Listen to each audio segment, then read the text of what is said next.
Ladies and gentlemen, this is what we're up against in November. Democrats know who they stand for. It's anyone but you.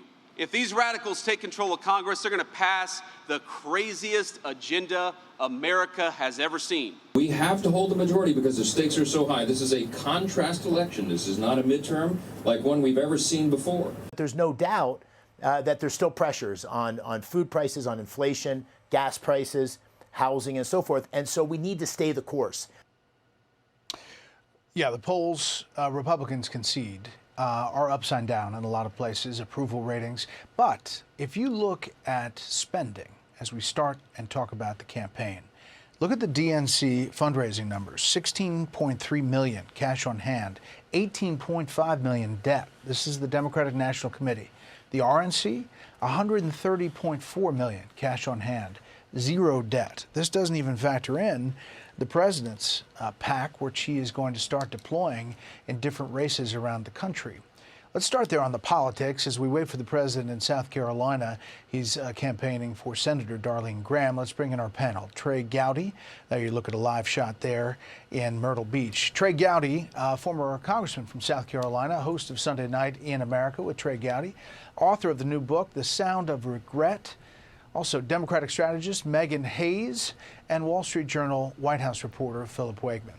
Megan, let me start with you. Those numbers, those fundraising numbers, they are pretty stark.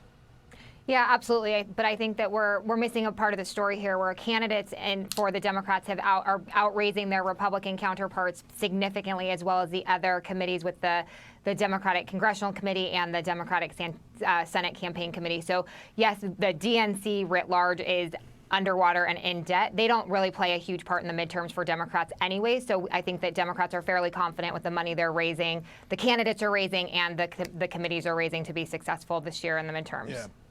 So you're saying it's the individual candidates, these individual races that are having success. We'll see.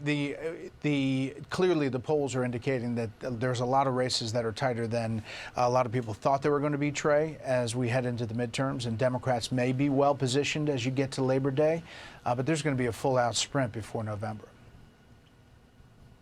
Yeah, I mean, some of them are unforced errors. I mean, Texas should not be close, and John Cornyn would not be close. So Republicans, Brett, they have the defensive message. Yes, the DSA, they're nuts. Yes. But you also need an offensive message. You heard McCormick allude to it.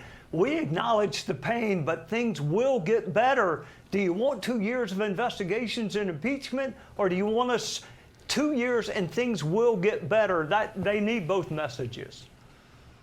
Yeah. Trey, let me, while I have you here, at South Carolina specific, you know, there's this big thing about the debate, Darlene Graham, Ralph Norman, her one answer to a question. I've got the soundbite. Take a listen. I'm just going to be honest here. I'm not on national security. I'm not that informed on national security. National security is not my thing, not my area of expertise. To say that national security broadly is not my thing when you've been appointed to the United States Senate, I just don't think that's acceptable. No, all she was is being honest. She's very smart. She's going to do what the military wants and really what the president wants. So the president, Trey, is campaigning there specifically for Darlene Graham, and I don't know if he's going to mention all that again, but your thoughts? Yeah, I mean, I talked to Darlene yesterday and again today. I mean, Brett, when you speak for a living, sometimes you make mistakes. I do it on a daily basis. She's been a candidate for, 20 days? Ralph Norman's been in politics for 20 years. Name me a single thing he's accomplished. I mean, in 20 days, she was the lead vote getter. She didn't want to be in this race, Brett. She would rather her brother be alive. But compare, what has Ralph Norman done? I mean, he's run for 2 different statewide offices just this year. He can't, for a guy that believes in term limits, that's a really crazy way of proving it. All right, let's turn. Philip, you covered the White House. Today, the Supreme Court Chief Justice, AP writes it this way, allows work on the Trump 400 million White House ballroom. A temporary order comes hours before lower court rulings would have forced a halt to above-ground construction. A Washington-based judge ordered work to stop because Trump didn't have congressional approval. This seems like a big win. Temporary, we don't know, but it's moving forward.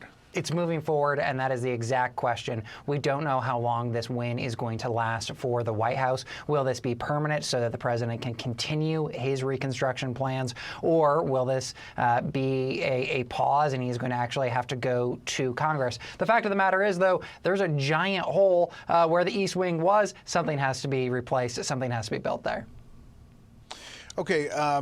Let's talk about J.D. Vance talking about the national debt, which is hitting historic levels. Here he is. Scott Bessent, the amazing Treasury Secretary, he has had a very discreet plan, of course, supported by the President of the United States, to get the United States to a point where our economy is growing faster than our debt. And right now, Megan, the numbers are ugly. If you look at the national debt and deficit just this week, crossing $40 trillion, the national deficit at $1.8 trillion. But neither party, really, to be honest, has dealt with this.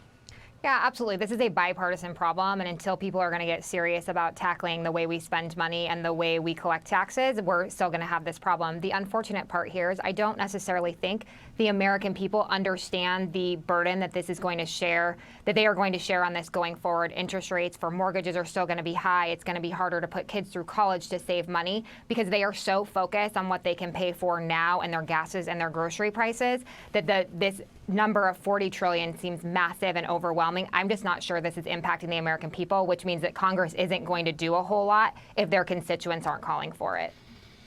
The administration, Trey, says, listen, there's going to be a time. The Iran war is going to be over. There are things that are happening, and we're going to grow a lot, and it's going to help with the debt situation. But can we grow to deal with that number?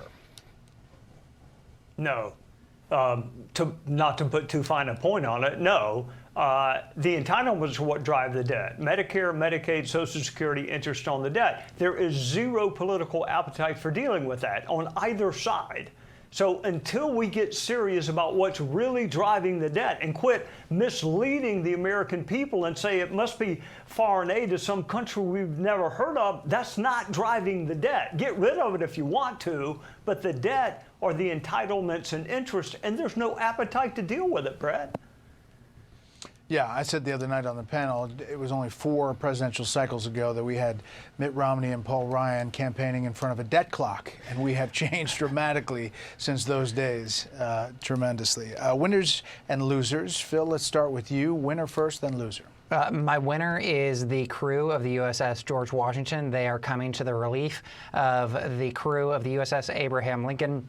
It's been on deployment for 9 months. And my loser is not just Representative Alexander Vindman, but also Diane DeGette and Representative Dan Goldman. If you think back, these guys were once the superstars of the resistance, but this year, all 3 of them have been cast to the wayside by the Democratic Party. Yeah, interesting to watch. Megan, winner and loser. Sure. My winner is the American people. I know this is going to be a hot take with the Royals moving back to the UK. Maybe we do not have to talk about them anymore. They're not our problem. They can be the UK's problem.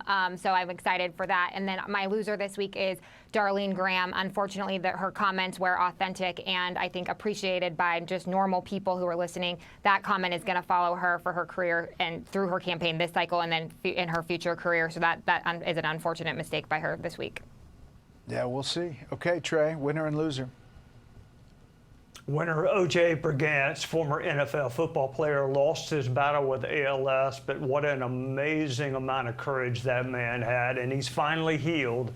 My loser, John Ossoff. When you want to belittle a 30-year-old woman who is a cancer survivor because she happens to be grateful to the man she perceives saved her life, then you ought to be ashamed, John. But if you're not ashamed, then you'll just be my loser for the week. There you go. Okay, we'll leave it there. Panel, thanks so much. Be sure to like and subscribe for all the Fox News latest on YouTube and catch full shows streaming now on Fox One.